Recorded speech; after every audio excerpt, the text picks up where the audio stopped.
Here we are. It is October 13th, 2021. My name is Sarah McLean, and I'm really happy to be here with you today, and we're going to be meditating. I was thinking a little bit about what to meditate with today, and I woke up thinking about how the brain of a child is sort of operating.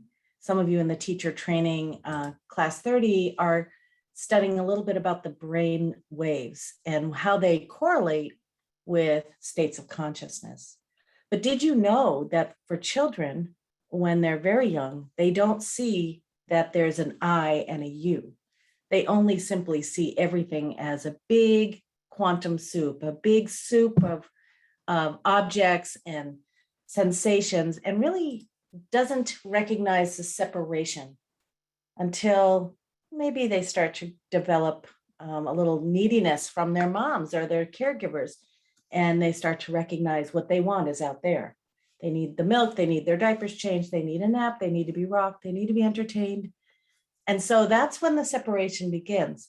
But did you know that the brain waves of children are pretty much in the alpha state?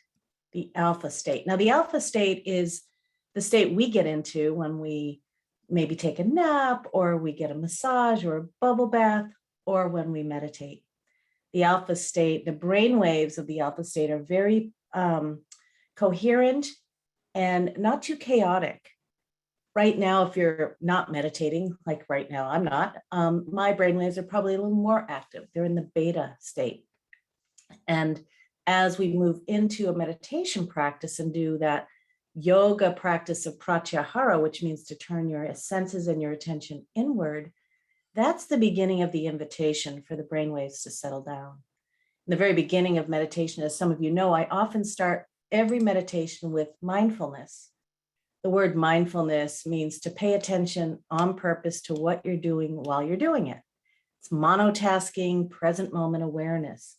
And so we start with mindfulness, and that takes the brainwaves from the beta to the alpha. And then, depending on the practice, you can even go to more subtle states or subtle activity of the brainwaves into theta and delta. But what I want to talk about today is what happens when we start to adopt patterns and thoughts and behaviors that don't serve us.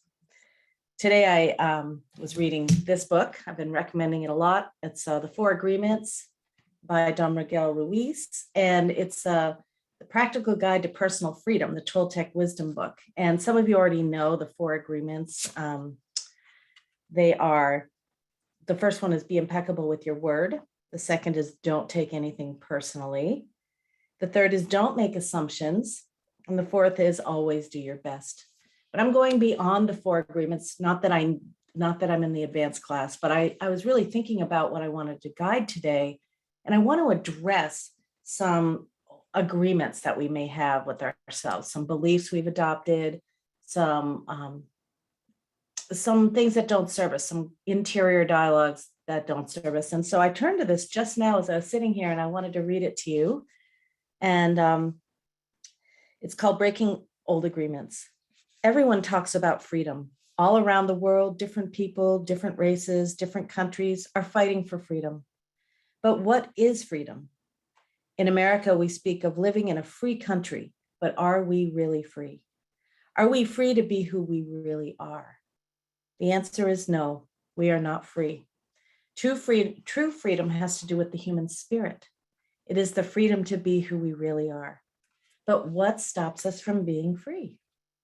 We blame the government, we blame the weather, we blame our parents, we blame religion, we blame God. Fill in the blanks who you blame. Who really stops us from being free? We stop ourselves. What does it really mean to be free? Sometimes we get married and we say that we lose our freedom. Then we get divorced and we're still not free. What stops us? Why can't we be ourselves? So I'm going to just leave you with that question. He starts to talk about the brain of the child. I'll read this part. If we see a child who is 2 or 3, perhaps 4 years old, we find a free human. Why is this human free? Because this human does whatever he or she wants to do. The human is completely wild.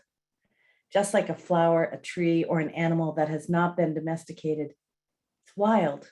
And if we observe humans that are 2 years old, we find most of the time these humans have a big smile on their face and they're having fun. They're exploring the world. They're not afraid to play. They're afraid when they're hurt, when they're hungry, or when some of their needs aren't met, but they don't worry about the past and they don't care about the future. And they only live in the present moment. So what happens, as he goes on to say, is we adopt all these belief systems that keep us from being free, even though physically we're just as free as we were at that age, even more free because we're independent and can take care of ourselves. We adopt different mindsets that keep us from being free. And today I woke up thinking about questioning those beliefs. And some of you know my journey went from being with Deepak Chopra and working with him for many, many years, then moving to an ashram in India, then moving into Zen Buddhist monastery, and then working with Gary Zukav, and then Byron Katie. And when I went to work with Byron Katie, some of you know her, and if you haven't met her or heard of her, you can go to her website, thework.com. And I became the director of her schools. And her schools were designed to teach people how to be free by asking themselves some questions that inquire into these beliefs that we've adopted along the way. We didn't even realize we adopted. And they can become so much a part of our lives that when we start to inquire in them, we get to have this sense of the unconditioned mind, the free mind, the wild mind, the unconditioned mind. And that's what I want to guide us into today, is a practice of that. And then we'll just move into open awareness. Now, we teach different meditations, different times. And I often say, let's address the 5 essentials to meditation. And you know what they are, most of you, because I say them every time. But for those of you who are new, the 5 essentials are what I wished I had learned way early on, and maybe I did, but I didn't hear them. The first is thoughts are okay. Your job is to recognize when you're kind of off track with the meditation, and then to come back onto the track, whatever it may be that you're practicing, whether it's breath awareness or body awareness or inquiry practice, is to keep coming back again and again. The second essential is to be kind to yourself. So we're going to be kind to ourselves due to this practice, but it's also important just to be kind to yourself. And if you think you're doing it wrong, you're probably not. So give yourself a break. Third, maintain a beginner's mind. Now, if you've ever done this practice before called the work, let it go and let's see what happens now and now and now and now, instead of what used to happen or what you used to study or what it used to feel like or what it will feel like. And all of that is to let go of expectations, keep a beginner's mind. Fourth, don't try too hard. If this practice doesn't work for you, go to one that does. So you don't have to have a certain experience in order for it to work. Some of the most effective meditations are those where you're very restless and bored. As Deepak Chopra would say, that's a good meditation. And lastly, stick with the whole practice. We're going to be practicing for about 20 minutes, and I'll be keeping track of the time. I'll be guiding you into this practice. I do want to let you know that I cannot read the chat right now while I'm guiding the meditation, but I will read it afterwards. And for those of you just joining us, please feel free to let us know where you're joining us from. Welcome to all of you who are new. And let's begin by getting comfortable. Find that comfortable position, whether you're sitting up or leaning back. Ideally, you're not lying down unless you're so good at meditating that you're not going to nap. Unless you really need a nap, it's best to sit upright. You can rest your hands on your lap if you like. Face up, palms faced up or facing downwards, or even gently clasping each other. And whatever feels good, you get to explore that. Sometimes people gaze softly towards the ground instead of close their eyes, but this is up to you, what you prefer. There's no right or wrong way to do it, except for I would say comfort is key. Comfort is always important because you don't want to spend the entire time thinking about how uncomfortable you are, unless that's what you want to do. So before we actually go into the meditation, I'm going to invite you now to bring to mind or heart a thought that can tend to, I'm not going to say ruin your day, but maybe ruin the moment. It could be something like, oh, I never get anything done, or people shouldn't behave like that, or why is there a wildfire coming my way? And whatever it may be, it's just something that could ruin your day, or ruin your moment. And ideally, you identify a thought that you had over and over again. It's created some well-worn pathways in your brain.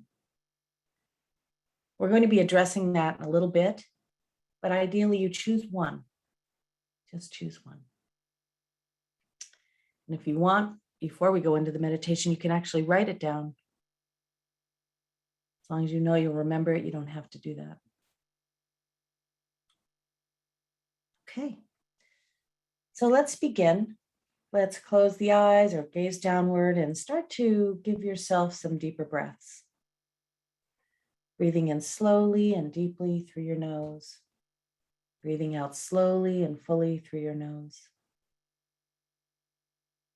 3 long, slow, deep breaths that send a signal to your body that it's okay to relax right now. Breathing in slowly and fully at your own pace and exhaling slowly and fully, pulling that navel to the backbone. Exhaling completely, and 3 long, slow, deep breaths.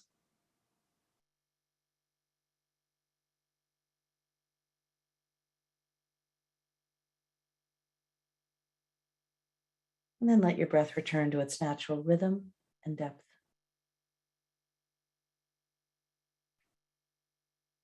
Throughout this practice, you'll be breathing naturally. And though the breath might change as it gets faster or slower or deeper or shallower, you're going to let it be as it is.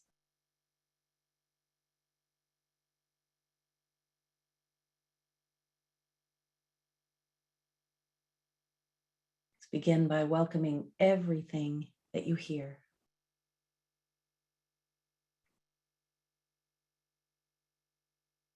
Sounds that are close by and sounds that are farther away.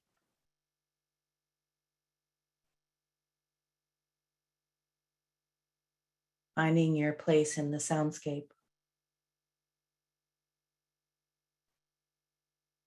Refraining from judgment.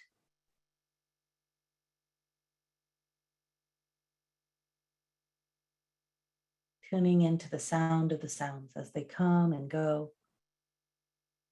or as some of them seem to be permanently here.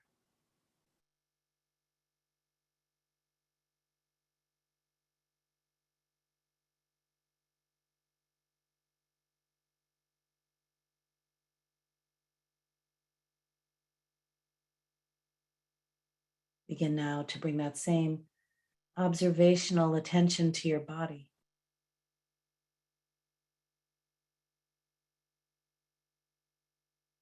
Experiencing the sensations of sitting, perhaps feeling the gravity or the support underneath your feet and your rear.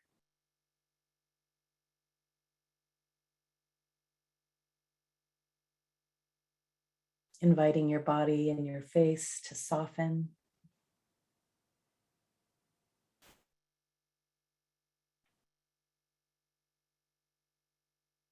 And tune in to the subtle movements of gentle swaying or the way the breath moves in and out of the body.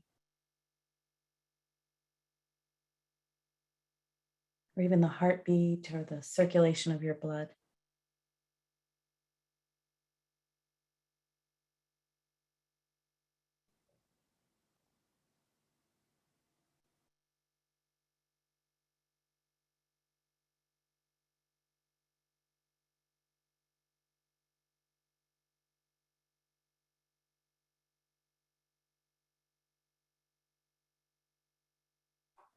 Letting the breath come and go as you begin to notice the subtleties of the breath. The cooler air on the inhale, the warmer breath on the exhale.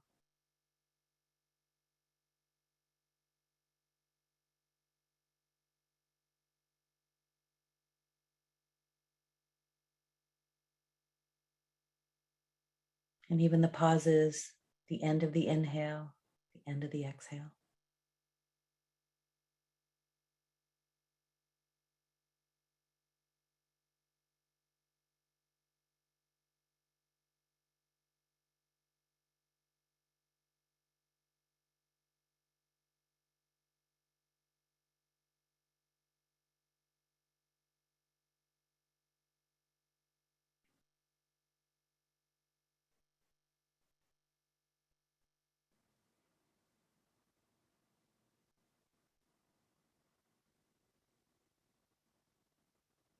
And now bring into your awareness that belief that you adopted, that thought that can ruin your moment.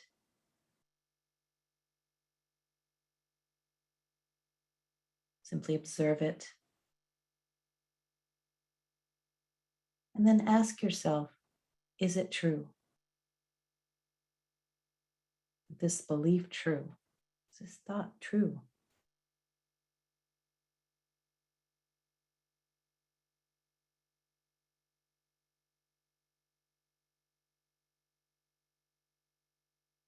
And ask yourself, can I absolutely know that this is true?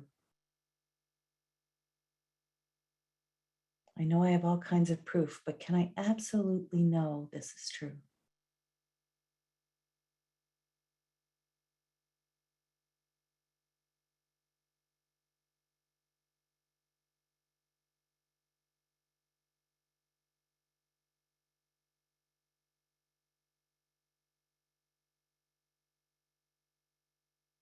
How do I feel when I think this thought?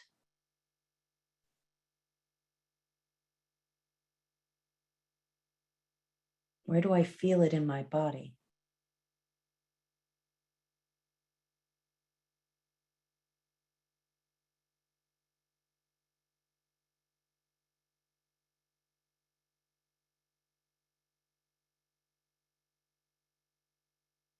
How do I react when I think this thought? What happens to my behavior?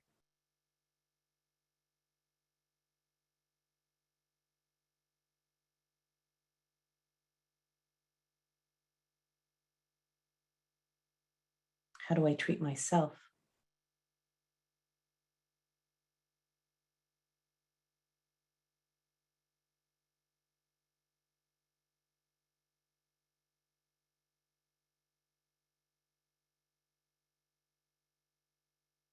How do I treat other people, whether it's an action I take or simply a thought I have when I believe this thought?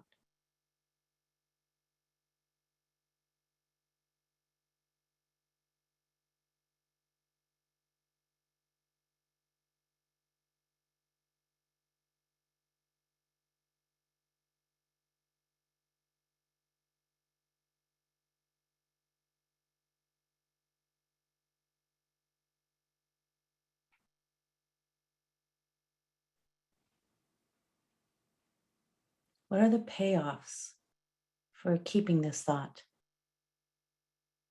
Do I get to be right? Do I get to be separate? Do I get to be a victim? What are the payoffs that I receive for believing this thought?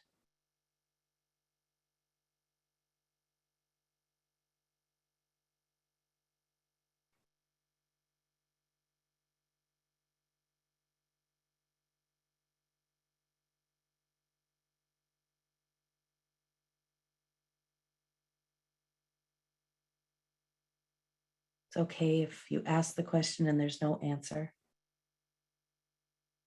Simply explore what it's like to live with this thought.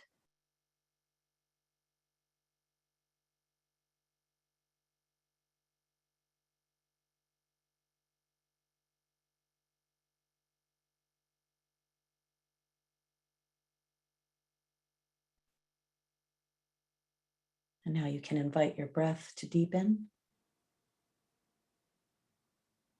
and ask yourself the question, who would I be if I was unable to think this thought.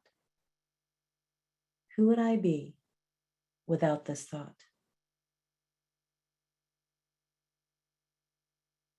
Feel it in your body, see it in your mind's eye. Explore what life might be like without this thought.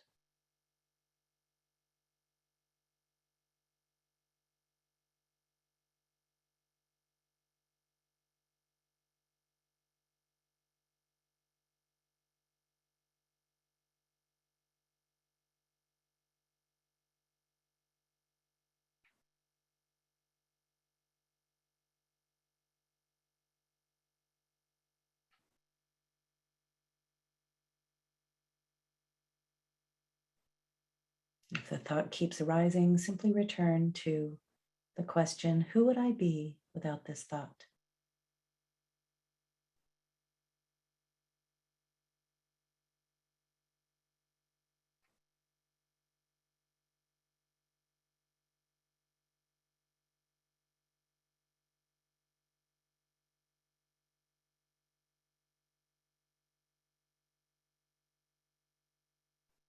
You might invite the affirmation, I am loving awareness.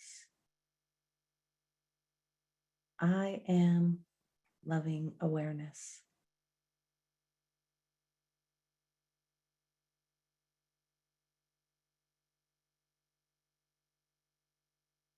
We'll sit like this for a few minutes. I'll keep track of the time. Just resting in awareness.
Whenever the mind gets distracted, simply return to the affirmation, I am loving awareness.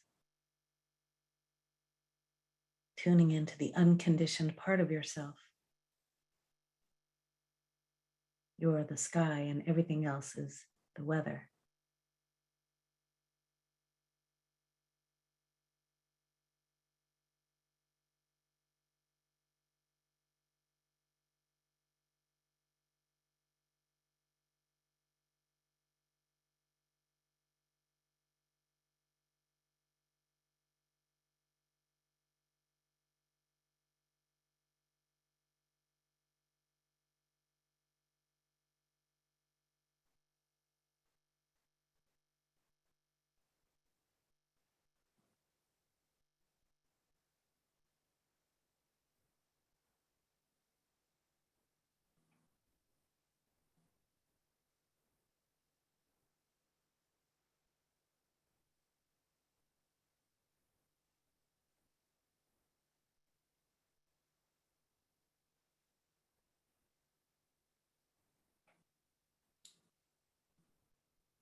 Tuning in now to the breath, the movement and the stillness of the breath.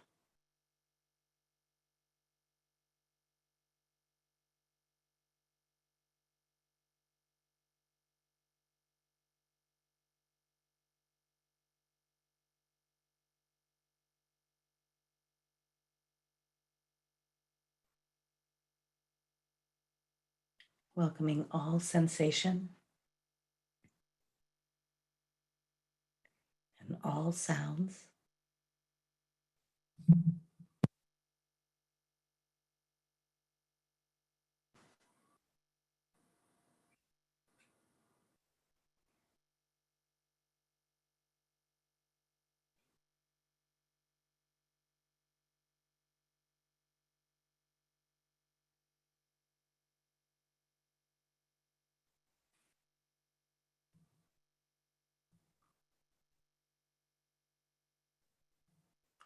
And I'll sound the chime as our meditation comes to a close and invite you to sit in the stillness, your eyes closed for another couple of minutes.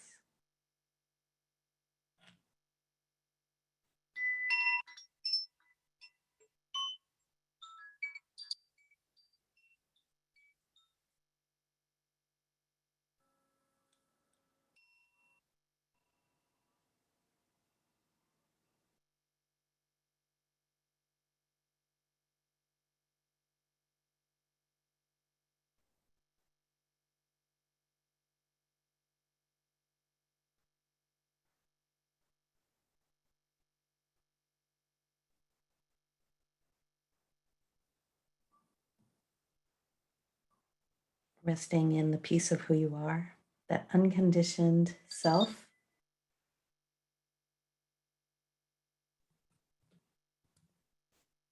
A part of you that's free, wild.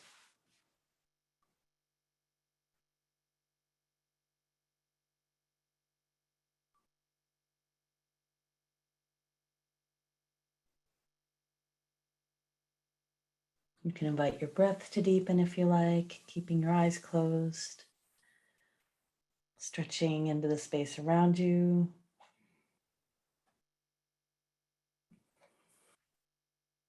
It's always important to come out of meditation slowly.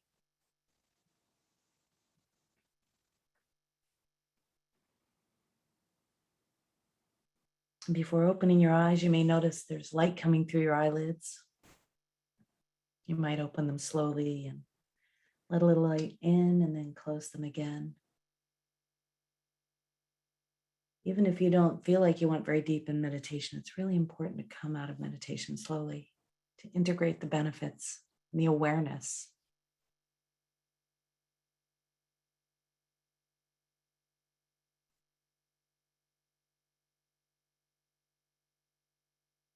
When you feel like opening your eyes all the way, you can do that.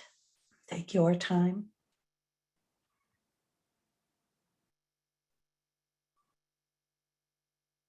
And I like to close the meditation by bowing to that part of you that is wild and free and unconditioned and expanded, creative, that part of you that is love. So thank you for joining me today. Hope you're doing okay in there. That was based on Byron Katie's work, The 4 Questions. Is it true? Can you absolutely know it's true? How do you react when you believe the thought? And who would you be without the thought? There's a 5th question, or a last question, that's called the turnaround, where you can take that thought, and you can do this now if you want, and you can invite the opposite of it. So whatever it may be, and you can even put my mind in there as the subject. So people shouldn't behave that way. My mind shouldn't behave that way. People shouldn't behave that way. People do behave that way. That's the reality of it. Whatever it may be, just to see if that turnaround is as true or truer. Now, she offers a lot of free stuff on her website. I recommend you check it out. She wrote the book, Loving What Is. And that is something that just that phrase alone can really help make your life a lot easier instead of struggling against what's happening right now. Because you, right now, are the universe in motion, just like I am, just like all of us are as this collective. And struggling against that is fruitless and stressful. So thanks for joining me today. I'm going to stop recording, and I'm going to invite those of you who are on the call to share if you want to. And for those of you listening to this recording, you can join us every Wednesday. I'll put a link to it in the chat or in the comments here at YouTube.